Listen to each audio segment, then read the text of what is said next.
retomar a nossa programação, o 11º encontro científico do Grupo GPS, e nesta sessão agora nós teremos duas palestras. A primeira palestra, denominada Transtorno do Desenvolvimento da Coordenação, TDC. É uma honra poder contar com a nossa palestrante, que também é membro do nosso grupo GPS, professora doutora Eliana da Silva Coelho Mendonça, que possui graduação, licenciatura plena em Educação Física pela UEPA, especialista em Fisiologia do Exercício, mestre em Ciência do Movimento Humano, doutor em Saúde Pública e pós-doutorando em Propriedade Intelectual e Transferência de Tecnologia para a Inovação, pela Unifac Profinit. Atua como docente do curso de Licenciatura em Educação Física do Instituto Federal de Educação, Ciência e Tecnologia de Roraima, IFRR. Tem experiência na área de Educação Física, com ênfase em qualidades físicas, saúde, lazer, didática de Educação Física e desenvolvimento motor juvenil, infanto-juvenil. Então, doutora Eliana, muito obrigado. Contar com a senhora aqui com a gente é um grande prazer, seja muito bem-vinda. Tá bom? Alex Pessoa. Bom dia a todos. A gente já tem um tempo, né, que a gente vem trabalhando com essa temática. É um tema novo, aparentemente, mas já é estudado há pelo menos uns 20 anos. E a gente vem fazendo esse trabalho para difundir, principalmente agora, que está muito evidente a questão dos transtornos do neurodesenvolvimento. Né? Então, o transtorno do desenvolvimento da coordenação, ele, na verdade, ele é um transtorno que ele tem comorbidades com vários outros transtornos do neurodesenvolvimento, como TEA, TDAH, e eu dividi a apresentação de hoje em 4 pontos importantes para que vocês entendam de uma forma bem geral, mas bem tentando aprofundar. A gente tem pouco tempo, mas para que vocês pudessem entender como é esse conteúdo, quanto ele hoje é importante para a área da saúde, principalmente para a área da educação física, né? Então eu dividi em comportamento motor, que é a ciência que estuda, né, onde o desenvolvimento motor está inserido, e aí para poder a gente entrar na questão do que realmente é o transtorno, os conceitos, as características, como a gente pode estar identificando na escola, no dia a dia em casa. E depois eu vou falar para vocês um pouquinho da avaliação, como é que a gente hoje avalia essas crianças para tentar detectar esse transtorno, e a partir daí prever uma intervenção em todos os âmbitos, ao que cabe aos profissionais da saúde, ao que cabe aos profissionais da educação e, é claro, ao que cabe aos pais dessas crianças.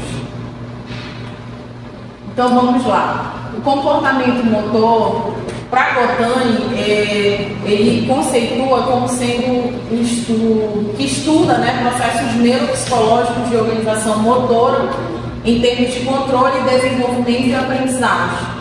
Para Jalambu, né, que a gente fala que é o pai do desenvolvimento motor, que é a maior referência que tem nesses estudos, ele se refere às mudanças no controle do aprendizagem, do desenvolvimento, que abrange fatores de aprendizagem e processo de maturação associados com o desempenho dos movimentos. Então vocês podem ver que quando a gente fala de comportamento motor, as palavras controle, desenvolvimento, aprendizado, né, elas sempre estão presentes.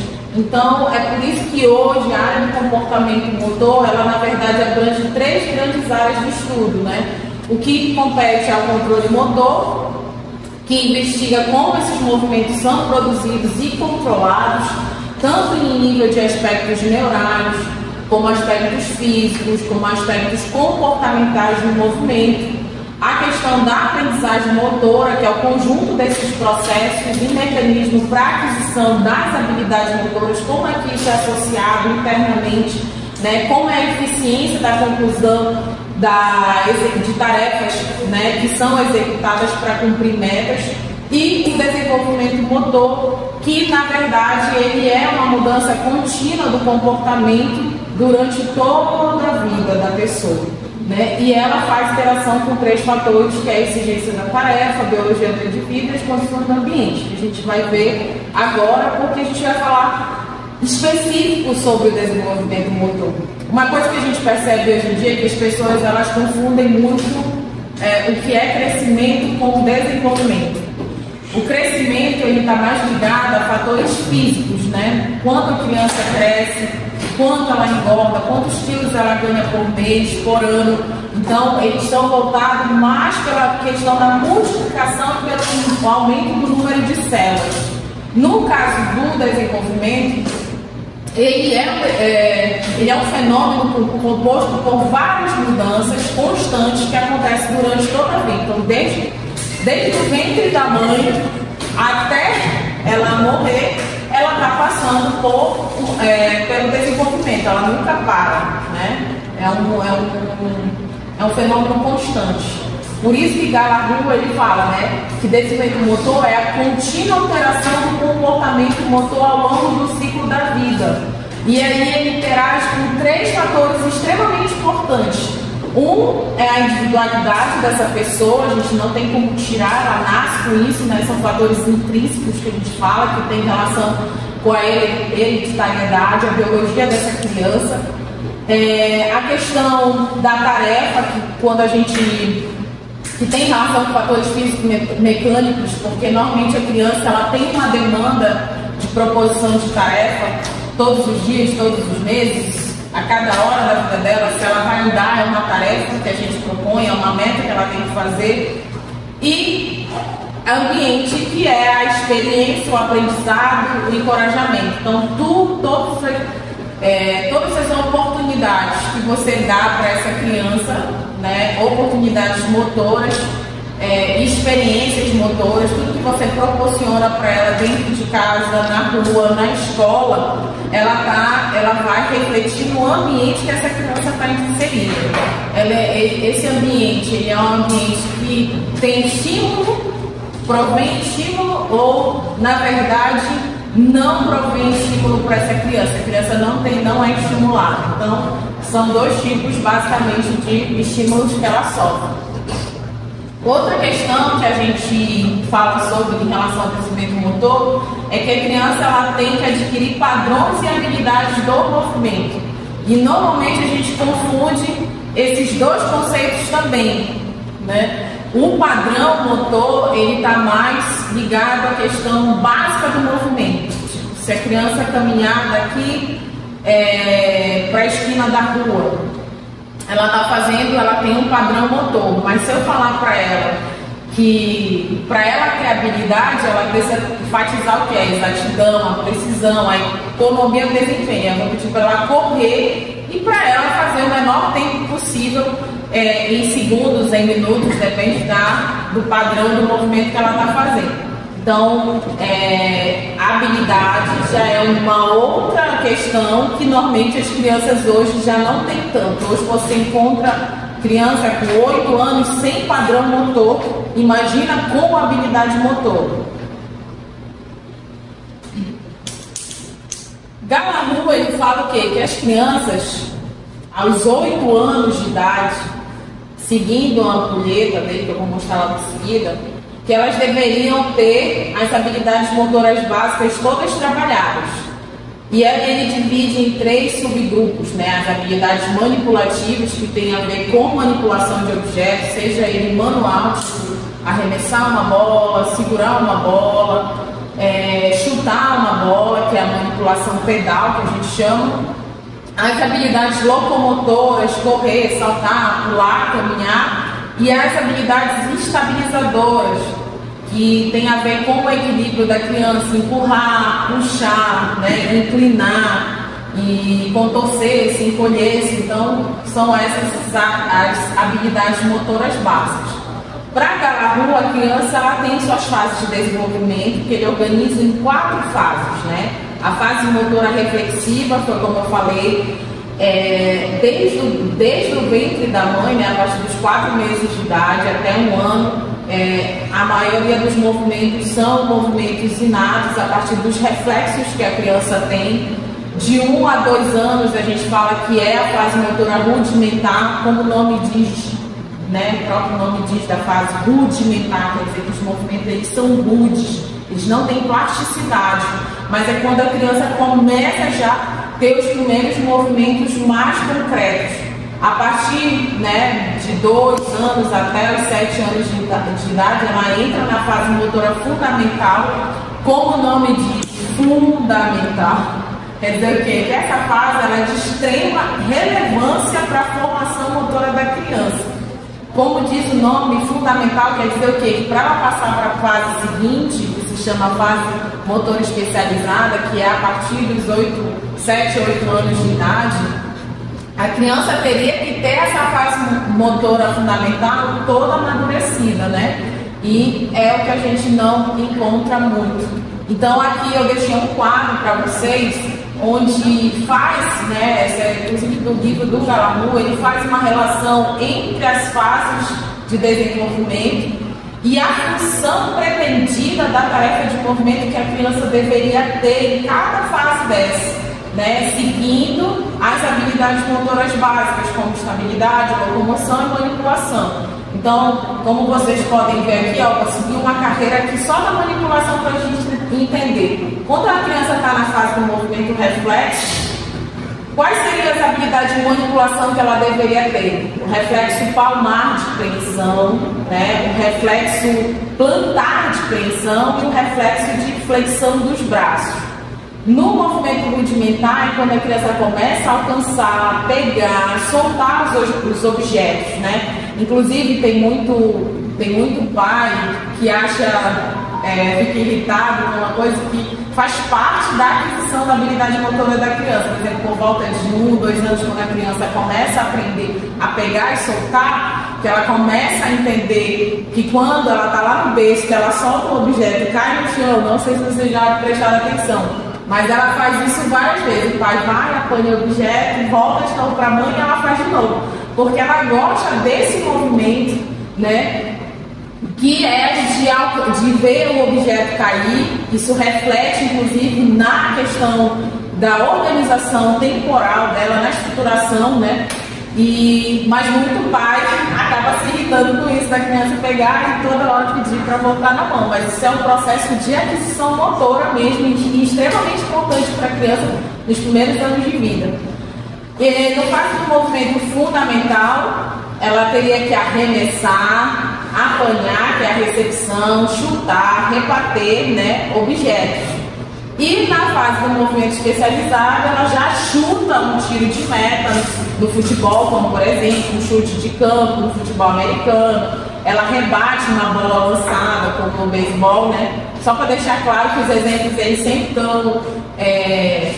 são elevados, são referenciados para os esportes americanos, porque é de lá, né, que o autor mora, né? O que a gente observa, professora, por que a senhora está falando tudo isso? Porque no estudo foi provado que 90% dos nossos escolares estão em níveis pobres e muito pobres de habilidade motora fundamental. Então, se os estudos falam que esse momento aqui, ó, da fase fundamental é de extrema importância, mas a gente está em um grau muito pobre, a gente vai ter grandes problemas com as crianças para passar de fase, né? Para a fase fundamental acima dos 8 anos de idade. No final do ano passado, no Congresso Brasileiro de Comportamento Motor, a gente teve a honra de assistir uma palestra da Jane Clark, né? Que é uma das maiores pesquisadoras da área de desenvolvimento no mundo. E ela apresentou esses dados. Eu sei que pode parecer bem pequenininha aí, mas depois eu posso estar compartilhando essa apresentação.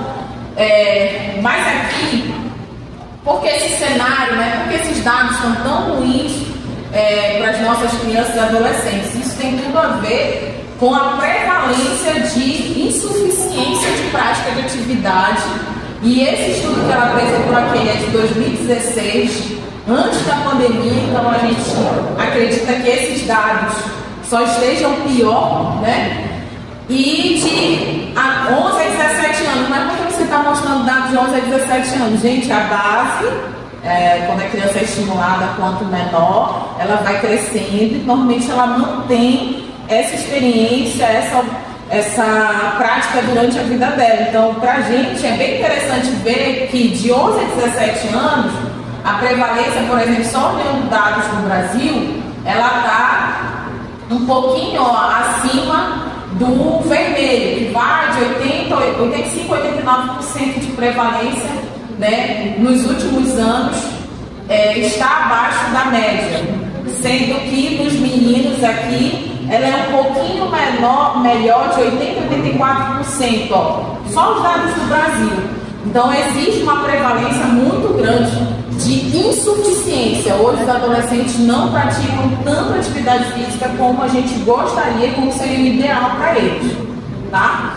E agora, a partir desses dados, aí a gente vem apresentando um pouco sobre o transtorno do desenvolvimento da coordenação, né? É muito importante que vocês entendam esses conceitos para poder a gente entrar no assunto principal da palestra. O TDC, ele ocorre quando há atraso no desenvolvimento de habilidades motoras ou dificuldades para coordenar os movimentos que resultam em incapacidade da criança para desempenhar as atividades diárias. Então, normalmente, o TDC, ele parte quando a criança não apresenta índices, né, de desenvolvimento motor apropriado, inclusive para ela realizar tarefas da vida diária, do cotidiano, como amarrar o cadastro do tênis, como abotoar uma blusa que tenha botão, o próprio botão da calça jeans, ele tem dificuldade, tá? Segundo o DSM-5, que é o instrumento hoje, né, deixando bem claro, o TDC ele é considerado um transtorno de neurodesenvolvimento, assim como o autismo, assim como o TDAH. Então, hoje, todos os critérios de avaliação perpassam por esse livro, tá? E lá, o DSM-5, ele coloca o quê? Que os critérios diagnósticos para o TDC são a aquisição e a execução de habilidades motoras coordenadas que estão substancialmente abaixo do esperado, considerada a idade cronológica do indivíduo e a oportunidade de aprender a usar essa habilidade. Então, quando você observa que uma criança, quando vai realizar uma tarefa, ela está muito abaixo do esperado para a idade dela, isso já é o primeiro alerta sobre o transtorno. O outro são déficits nas habilidades motoras do critério A, que interfere significativa e persistentemente nas atividades cotidianas apropriadas à idade cronológica, como, por exemplo, acabei de falar, a questão de autocuidado, como ela pentear o cabelo, ela transferir, por exemplo, um líquido de uma jarra para um copo, vamos dizer assim, já que a jarra tem uma amplitude maior que o copo. Às vezes ela vive derramando suco, na sala de aula ela não consegue andar entre as carteiras sem esbarrar uma na outra. Então são muitos detalhes que podem ser diagnosticados, né? Normalmente o início dos sintomas ele ocorre precocemente, mas muitos estudiosos têm observado que os pais têm dificuldade para detectar nos primeiros anos de vida e normalmente uma criança, quando ela é inserida no meio escolar, ela já entra normalmente para o ensino fundamental. Muitas crianças não entram a partir do maternal, né, da pré-escolar. Então isso atrasa muito a detecção. Muitos pais não fazem referências. Quando a criança, por exemplo, derrama o suco, não consegue amarrar o cadastro, normalmente o pai faz essa referência à criança desleixada, à criança preguiçosa, porque ele é muito preguiçoso, porque ele é desleixado. E às vezes é o transtorno e não tem nada a ver com essas questões mais pessoais da criança, né? Os déficits nas habilidades motoras não são mais identificados por deficiência intelectual, né? Ou por deficiência visual e não são atribuídos a nenhuma condição neurológica que afete os movimentos. Por exemplo, O TDC ele não está relacionado à paralisia cerebral, ele é um transtorno específico do movimento, então a gente tem que ter muito cuidado na hora do diagnóstico, né?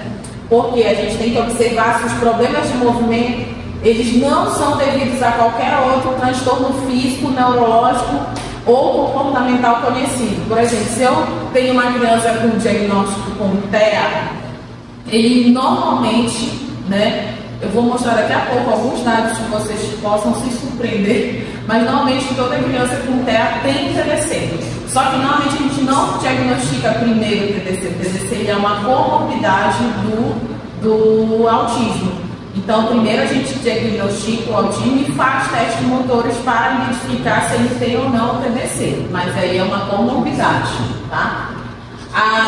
Se mais de um transtorno está presente, por exemplo, como eu falei, então são primeiro notado essas dificuldades para depois a gente observar se o TDC tem ou não. Então, existem várias comorbidades relacionadas, né, no caderno, quando ela começa a falar, tudo isso envolve todas essas especialidades que estão relacionadas à psicomotricidade da criança. Então, se uma criança ela tem problema de estruturação espaço-temporal, automaticamente, consequentemente, ela terá um problema de transtorno, ela terá uma dificuldade na aquisição de fala e de escrita, ela vai demorar mais tempo, né? Por isso que eu sempre falo, hoje, talvez o conhecimento mais importante para um pai seria entender para ele como o movimento é importante na vida de uma criança. Não só em função da questão que a criança precisa se movimentar, mas porque todas as condições cognitivas, todo aprendizado cognitivo de uma criança ele está altamente relacionado com a aquisição das habilidades motoras. Como eu acabei de falar, para uma criança escrever e falar bem, ela precisa ter o quê? Ela precisa ter ritmo, ela precisa ter estruturação espaço-temporal. E isso tem tudo a ver com a questão do movimento, né? E aí, outras comorbidades, como o transtorno específico da aprendizagem, como eu acabei de falar, se uma criança não tem uma boa apreensão manual, se ela não tem esse movimento de pinça, ela pode ter disgrafia, descalculia, que são vários transtornos específicos da aprendizagem, né? Problemas de desatenção, incluindo o TDAH, o TEA, problemas de comportamentais e emocionais, e a síndrome da hipermobilidade escolar, que é aquela flexibilidade extrema, né, que a criança tem. Eu não tenho, mas tem muitas crianças hoje que têm. Então vamos lá, vamos para dados. Hoje, em idade escolar, quais é a incidência, né, de crianças com TDC? Estima-se, antes da pandemia, que esses dados variavam de 5 a 6%. Em idade escolar, sendo que 5 a 10% eram crianças nos 4 primeiros anos escolares. E segundo o estudo de Missiona, do Gifford e do Pollack, o maior percentual é em meninos. E isso eu tenho muita curiosidade. A gente iniciou um trabalho com crianças autistas, porque esse dado também é de uma criança autista aqui. A maioria dos autistas o maior percentual é em meninos também, a maior incidência. E aí vocês podem olhar assim, mais 5 a 6% é muito pouco, né, professora? Aí a gente vem para cá, ó, 6% a incidência. 6% hoje em crianças de TDAH, 1% até, 3% de deficiência intelectual, paralisia cerebral de 0,5 a 0,8% a incidência. E aí a gente vê qual a relação muito grande, né? A gente já percebeu que as crianças autistas, elas têm muitos problemas relacionados à questão motora. Então, para vocês verem, 83% das crianças com TEA apresentam transtorno do desenvolvimento da coordenação. 86% apresentam atraso no desenvolvimento motor. E 60% possuem hipotonia muscular. Inclusive, agora, recentemente, a gente iniciou um trabalho de 2 orientandas de linha de TCC, onde a gente vai analisar esses 3 pontos. A gente está analisando qual instrumento usar para analisar a hipotonia muscular, está pesquisando para ver um instrumento que não seja muito invasivo, né? Porque a gente tem que ter muito cuidado com as crianças autistas. Mas hoje a gente tem instrumento para mensurar o PDC e o atraso no desenvolvimento motor. Recentemente a gente fez um trabalho analisando essas duas variáveis em conjunto aplicando um teste que se chama teste do desempenho escolar, que ele analisa escrita, linguagem e a matemática, né, em crianças autistas. Na verdade serve para qualquer criança esse teste, mas a gente analisou em crianças autistas. E a gente percebeu que esses índices aqui de TDC, de atraso de desenvolvimento motor em crianças autistas é bem alarmante, quase mais de 90% das crianças apresentam essas comorbidades, tá? Então, como ocorrem essas dificuldades de coordenação, tá? A criança pode ter dificuldade em aprender a planejar, organizar e realizar e modificar os próprios movimentos. Ela tem dificuldade para aprender novas habilidades, ela tem uma dificuldade enorme nisso, muito grande mesmo. Ela usa a visão muito como um instrumento de feedback, por exemplo, ela usa mais a visão do que outras pessoas, do que outras crianças da idade dela, porque às vezes ela não tem noção se o que ela está fazendo é correto ou não, ela demora muito tempo para perceber que ela está aquém do que é esperado na atividade para ela. Normalmente uma criança com TDC ela tem um desempenho inconsistente, né? Elas, como eu acabei de falar, como elas demoram muito tempo para perceber se elas estão executando correto, elas repetem várias vezes o mesmo movimento para poder entender se ela está tendo sucesso ou não. E ela tem, né, a criança TDC tipicamente depende desse feedback porque ela não tem capacidade para antecipar o resultado dos próprios movimentos. Então, por exemplo, o ideal sempre é que a criança, né, o professor, ele oriente essa criança dando sempre um feedback. Por isso que é importante o professor saber se essa criança tem transtorno do desenvolvimento da coordenação ou não. Então, o que é que acontece? Muitas dessas crianças com TDC, elas não só aprendem como movimentar o corpo, mas também elas precisam aprender como usar estratégias de resolução desses problemas para solucionar as questões motoras, né? Até mesmo porque essas habilidades motoras, elas não se tornam automáticas para essas crianças, elas têm que prestar mais atenção e se dedicar mais por completo para as atividades, mesmo que elas já tenham aprendido anteriormente, né? Então, elas não reconhecem similaridade de determinadas tarefas e leva a isso, ela acaba tendo dificuldade na transferência de aprendizagem de uma tarefa para outra. Por exemplo, se eu colocar uma atividade que envolvam bolas de tamanhos variados, né? Se eu de repente começar jogando uma bola muito grande para ela, de uma dimensão grande, e ela a priori pode ser que ela não tenha dificuldade, mas se eu subitamente, né, tirar essa bola grande e jogar uma bola pequena, ela não vai entender que são movimentos similares e que só o tamanho do objeto foi modificado, né, no implemento. Ela não consegue ver essas similaridades nas atividades motoras, ela tem dificuldade. Você tem que dizer para ela que a bola que você vai lançar para ela agora tem um tamanho menor, ela não consegue perceber isso, tá? Elas têm também dificuldade para generalizar a aprendizagem motora de uma situação para outra. Por exemplo, um outro exemplo bem básico, e talvez muitos professores que estejam assistindo possam, eu acho que esse é o exemplo mais clássico para perceber se a criança tem TDC ou não. Se você colocar, por exemplo, um exercício com step de ginástica, e aí você coloca ela para subir e descer, que é um movimento básico normalmente que a gente faz até na ginástica para criança. Ela vai subir e descer desse step. Você vai continuar essa aula. No final, normalmente todas as quadras têm uma arquibancada. Aí você pode colocar ela para subir as escadas da arquibancada. Ela não consegue entender que o movimento que você fez no step é o mesmo movimento que ela vai fazer para subir a escada. Ela não consegue entender. Ela não percebe que são movimentos similares. Então ela tem dificuldade. Quando chegar lá na escada, você vai ter que ensinar de novo para ela como é o movimento, porque ela não consegue ver essa similaridade no movimento. Por isso que assim, às vezes fala assim,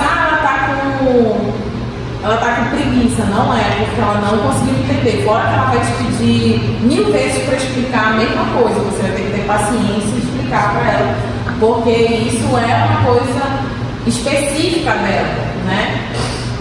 Outra questão do movimento de crianças com TDC é, por exemplo, ela não consegue realizar uma tarefa uma atividade que você envolva mais de uma tarefa para ela. Por exemplo, numa situação de jogo, ela está na quadra jogando. E aí ela está lá, vamos dizer assim, ela está lá na área do ataque. Vamos simular aqui um jogo de handball. Ela está lá no ataque e você está aqui na defesa. É um contra-ataque. Tem alguém marcando ela, mas só está eles dois. E se eu arremessar a bola para ela vai ter dúvidas quanto ao movimento que ela vai ter que executar. Ela não vai saber se ela tem que se desmarcar do marcador dela, né, do aluno que está lá marcando ela, ou se ela tem que correr para o lado contrário para pegar a bola. Ela vai ficar muito em dúvida, porque ela não vai entender que ela pode fazer as duas coisas ao mesmo tempo. Nela, quando ela faz o planejamento motor na cabeça dela, no cérebro, ela manda mensagem para ela entende que ela tem que decidir entre uma tarefa e a outra. Ela não entende que ela pode fazer as duas tarefas. Então, toda vez que você colocar uma atividade, né, em sala de aula, onde requeira duas tarefas em uma mesma ação, uma criança com transtorno de déficit da coordenação vai ter muita dificuldade de fazer esse planejamento motor, né, que começa lá no cérebro. O resultado de qualquer um desses problemas é o mesmo. A criança com TDC, ela vai parecer descoordenada, desajeitada, vai ter dificuldade para aprender e desempenhar tarefas motoras novas. Uma coisa que eu já vi muito professor falar é tipo assim, normalmente a educação física, tem algumas escolas que mantêm a educação física 2 vezes por semana, mas a maioria é 1 vez por semana. Às vezes ele ensinou uma atividade para ela essa semana e na semana seguinte ela não sabe mais a atividade. Ela vai fazer com que ele repita novamente a explicação de toda a mecânica do movimento. E isso é normal para uma criança que tem transtorno. O ruim é quando o professor não consegue identificar essa criança com esse transtorno e exige dela além do que ela possa fazer, porque ela não tem esse planejamento, ela tem uma disfunção, né, que a gente fala, ela tem uma disfunção na coordenação. Muitos estudos apontam que a criança, o transtorno de déficit da coordenação não tem cura. Tem o quê? Quando você faz uma diagnóstico muito precoce, você consegue fazer uma intervenção para que ela melhore muitas das funções motoras que ela tem, tá? Então vamos lá. Só um resumão das características físicas, né? A criança pode parecer desajeitada, a gente já falou, ela pode trombar, derramar ou derrubar coisas. Ela tem dificuldades, ela tem muita dificuldade com habilidades motoras grossas que envolvem, né, os maiores músculos do nosso corpo, assim como habilidades motoras finas, ou ambas, né? A coordenação motora fina da criança com TDC, ela tem tanta dificuldade, que se o professor da sala de aula não souber que ela tem esse transtorno, ele vai ter sérios problemas cognitivos que seriam facilmente resolvidos, né? A gente vai já ver aqui pra frente sobre isso, tá? Ela tem um atraso no desenvolvimento de certas habilidades que pra gente do cotidiano de uma criança é bem fácil, como andar de velocípede, de bicicleta, agarrar uma bola, soltar uma bola, abotoar, né, o botão de uma roupa, amarrar o cadastro do sapato, mas para ela tudo isso são tarefas muito difíceis de serem realizadas, né? Então elas têm muita discrepância entre as habilidades motoras e habilidades em outras áreas. Pode ser o quê? Que ela tem uma habilidade cognitiva fantástica, mas que ela tenha muita dificuldade motora, né? E aí, como a gente já falado, ela também tem muita dificuldade de adquirir novas coordenações, né, de habilidades motoras novas. Então, ela tem dificuldade em atividades que requerem mudança constante do corpo, elas apresentam postura e equilíbrio pobre, né? Particularmente atividades que requerem esse equilíbrio, ela tem muito problema. Então, por exemplo, uma criança que pra gente, e eu acho que essa habilidade já é inerente a toda criança, não só uma criança com TDC, por exemplo, antigamente a gente ainda tem até hoje o costume muito de se vestir em pé, né?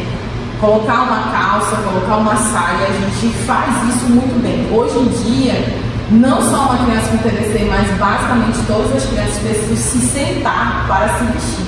Não sei se vocês já observaram, mas quem tem filho está assistindo, observe isso em casa, que essa mudança de comportamento afeta drasticamente as habilidades estabilizadoras básicas da criança, por exemplo. Isso é uma questão do dia a dia dela que vai afetar na aquisição de uma habilidade. Então, se você é pai, que tem um filho nessas idades, desde pequenininho, ainda está na adolescência, estimule ele a se vestir em pé, porque quando ele faz essa atividade, estimula a aquisição das habilidades estabilizadoras, que é até de criação da professora Nádia Valentim. Mas já tem a versão 3, que é o TGMD3. Tá? Eu até tenho o manual do TGMD3, mas hoje ele é pago. Antigamente a gente fez no mestrado, né? O professor Ricardo, que foi meu orientador no mestrado, a gente utilizou o TGMD2, ele era gratuito. Mas agora ele tem uma versão paga. Tá?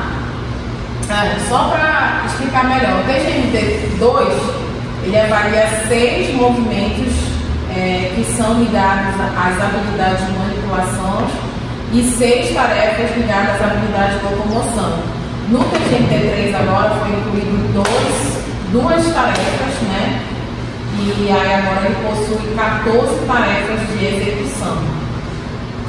O nosso, né, vamos dizer assim, Made in Brasil, que é a escala de desenvolvimento motor do professor Rosa Neto, ela é uma escala fantástica porque ela avalia em todo o âmbito da psicomotricidade. Então ela observa se tem dispraxia, ela analisa a questão da coordenação, tanto manual como pedal, como ocular. Então ele é um teste bem completo, né? Só que assim, por ele ser bem completo, ele é um teste que demora muito tempo. Eles são 7 variáveis, e ela tem níveis que vão de 2 a 11, então ele demora muito tempo, porque a gente utilizou ele ano passado como um projeto que a gente fez de intervenção de exercícios multimodais para crianças, né, de 4 a 11 anos de idade. Esse teste demora normalmente 2 horas para uma criança neurotípica. Uma criança neurotípica deve levar muito mais tempo. O MBC2, que eu usei como instrumento no meu doutorado, eu acho fantástico. Ele é um dos primeiros protocolos que já, inclusive, usava, ele é dividido em duas atividades, né, que é a lista de checagem, que vai de 5 a 12 anos de idade.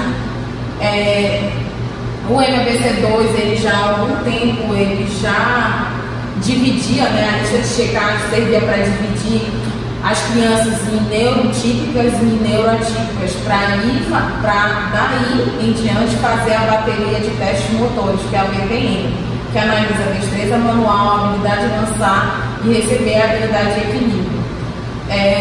Eu amo esse teste porque ele é para 3 faixas etárias diferentes. Eu acho ele fantástico porque ele bota um grau de dificuldade para cada faixa etária. Então, para 3 a 6 anos são esses os testes, de 7 a 10 são outros e de 11 a 16 são outros testes.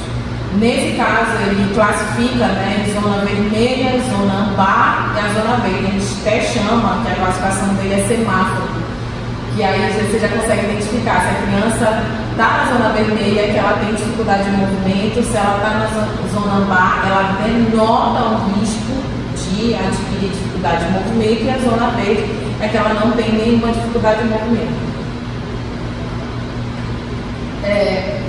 Qual é a desvantagem do MBC2? Ele é muito caro, mas hoje a gente tem uma vantagem. Na época que eu fiz o doutorado, ele só vendia na Inglaterra, hoje ele já vende no Brasil. Ele custa em torno de R$6.200, 6.500, 6.700. Ele é muito caro, mas assim, a qualidade do material é extraordinário, você consegue executar ele sem pagar curso. Por exemplo, todos os outros protocolos que eu mostrei, por exemplo, no EDM, você compra o protocolo, mas você tem que comprar o curso para você saber manusear. Né? O NABC2 ele é muito instintivo, todo o material que vem, ele te ensina muito bem, inclusive a fazer os cálculos das classificações finais. Então, particularmente, eu gosto muito dele. Tá? Só que vamos lá. Existe um questionário específico para analisar o transtorno do desempenho da coordenação. Eles são 15 perguntas voltadas para o cotidiano da criança. Quem responde esse questionário ele foi validado no Brasil, está aqui. Quem responde esse questionário? Normalmente os pais, né, o pai é responsável pela criança, aquela pessoa que convive com ela, que responde. Toda a literatura fala o quê? Que para eu dar um indicativo de transtorno do desempenho da coordenação, eu não posso aplicar esse questionário sozinho. Tem que estar o questionário ou uma dessas baterias, né, motores. Então você escolhe uma bateria, avalia essa criança e pede para os pais avaliarem, né, responder esse questionário. Ele tem uma classificação no final e aí você consegue ter um indicativo de transtorno do desempenho da coordenação. Quando você entrega isso para os pais, você pede. Normalmente, hoje em dia, no laboratório lá no IFRR, quem mais me procura para fazer esse tipo de avaliação são os pais que já têm crianças que são diagnosticadas com algum transtorno, né, de neurodesenvolvimento, principalmente crianças com autismo, né, com TEA. Então, assim, hoje a gente só aplica quando essa criança já tem um diagnóstico de autismo. Mas seria muito bem, se um pai qualquer chegar lá e pedir, a gente faz também sem problema nenhum, tá? Então, vamos lá. O que cabe na parte de intervenção? O que cabe aos profissionais da saúde? Observar e recomendar para traçar estratégias específicas, levando em consideração sempre os pontos fortes dessa criança, também com as limitações que ela tem. Em casa, os pais, como é que os pais devem trabalhar? Principalmente encorajando as crianças a participar de jogos e esportes. A criança tem que ser muito estimulada na parte de atividade física. Quando ela tem problemas sérios num jogo coletivo,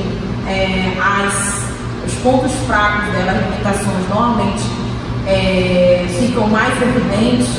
Você pode estimular a criança a fazer aulas individuais e até esportes individuais, para que ela não se sinta tão problemática quanto aquela questão motora, né? A questão de vestir fácil, retirar fácil, se você está com pressa, por exemplo, de manhã, você vai levar as crianças para a escola, vai ter que ir para o trabalho, compra tênis com velcro para ela, né, que você vai deixar de estimular, mas em momentos assim, esses tênis podem ser utilizados, roupas com velcro pode ser facilitada, roupas sem botão pode ser facilitada, mas a partir daí, você pode facilitar a vida dela, né, tá bom? Então, esses são alguns detalhes. Na escola, ver se a criança está posicionada apropriadamente na cadeira, sempre dá metas realistas a curto prazo, tempo extra para a criança, para ela completar as atividades motoras finas, por exemplo.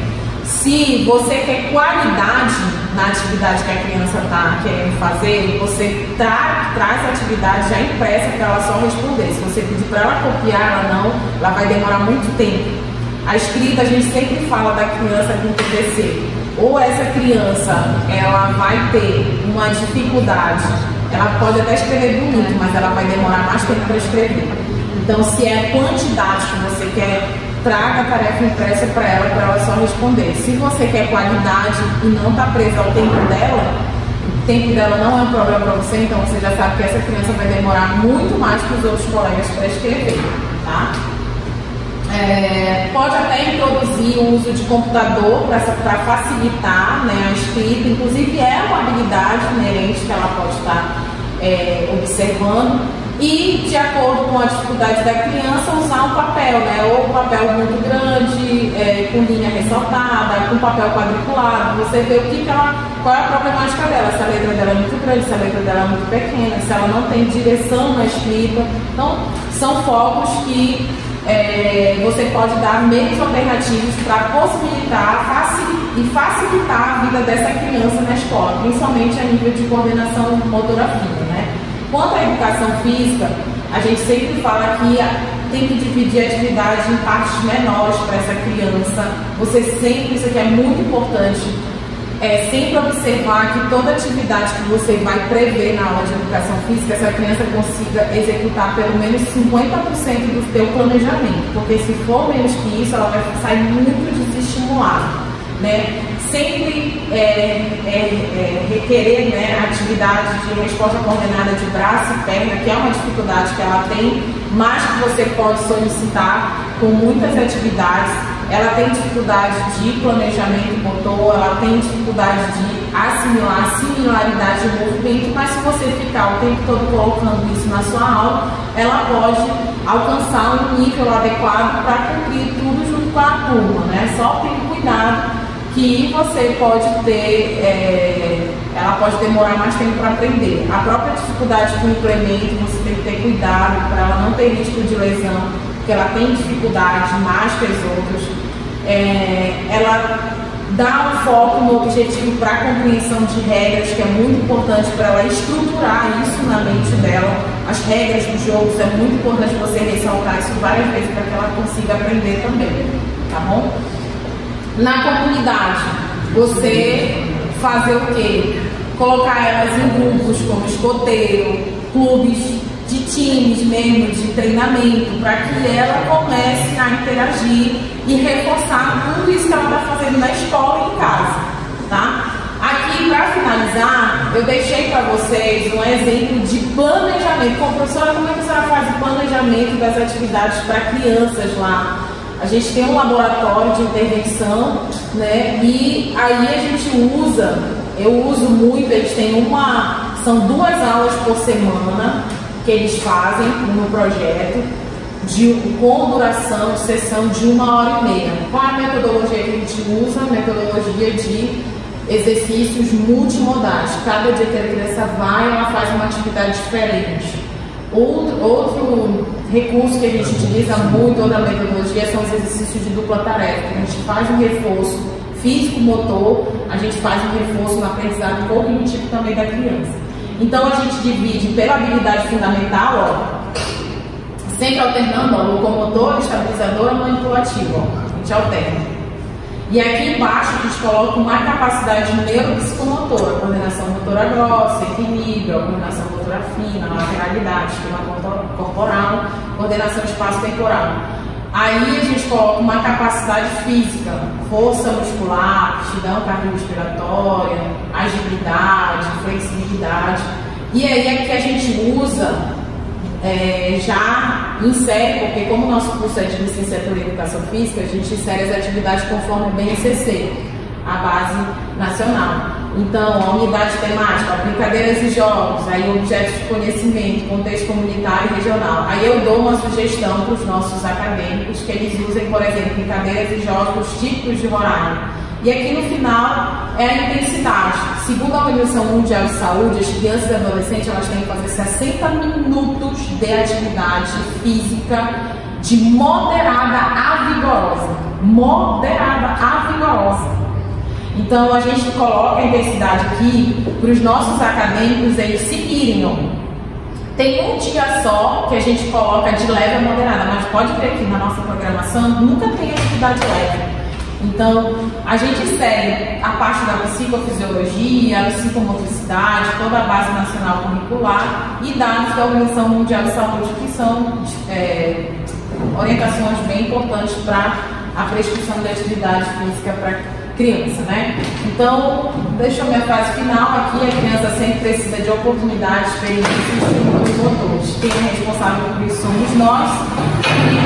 Deixa aqui meus dados para quem quiser, tem o meu Instagram, tem o meu número, o meu e-mail, quem tiver interesse nessa área, a gente sempre está fazendo algumas palestras, né, ministrando cursos, inclusive online agora, então é só entrar em contato que a gente pode se distanciar melhor até o conhecimento de vocês. Desde já, obrigado pelo convite, professor Ricardo aí, da Conhecimento Ciências.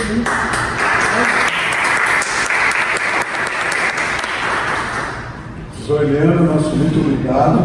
mais uma vez, lembrando que ela é colega nossa do grupo de pesquisa.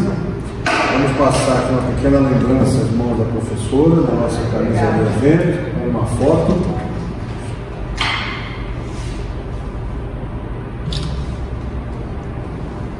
Ok?